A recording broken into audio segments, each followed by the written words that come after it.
লখিমপুৰ জিলা মহিলা কংগ্ৰেছ কমিটিৰ উদ্যোগত আৰু ঘিলামৰা তথা ঢকুৱাখানা ব্লক মহিলা কংগ্ৰেছ সমিতিৰ সহযোগত অনুষ্ঠিত এক বিশাল মহিলা সমাৰোহত ৭৭ নং ঢকুৱাখানা বিধানসভা সমষ্টিৰ কংগ্ৰেছ দলৰ ৰাইজৰ নেতা তথা লখিমপুৰ জিলা কংগ্ৰেছ কমিটিৰ উপসভাপতি ভোগেশ্বৰ লাগাছু উপস্থিত হয়। অনুষ্ঠানৰ অন্তত হোৱা এক বিশেষ সাক্ষাৎকাৰত তেওঁ অঞ্চলটোৰ বিভিন্ন জ্বলন্ত সমস্যা, সাম্প্ৰতিক ৰাজনৈতিক পৰিস্থিতি আৰু আগন্তুক দিনসমূহৰ ভৱিষ্যত পৰিকল্পনাৰ বিষয়ে বিস্তৃতভাৱে আলোচনা কৰে।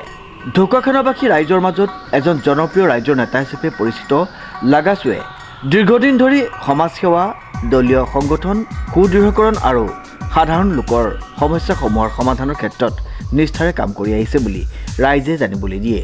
উল্লেখযোগ্য যে আগন্তুক বিধানসভা নিৰ্বাচনত ঢকুৱাখানা বিধানসভা সমষ্টিৰ পৰা কংগ্ৰেছ দলৰ প্ৰাৰ্থী হিচাপে ভোগেশ্বৰ লাগাছু শক্তিশালীভাৱে উত্থাপিত হৈছে।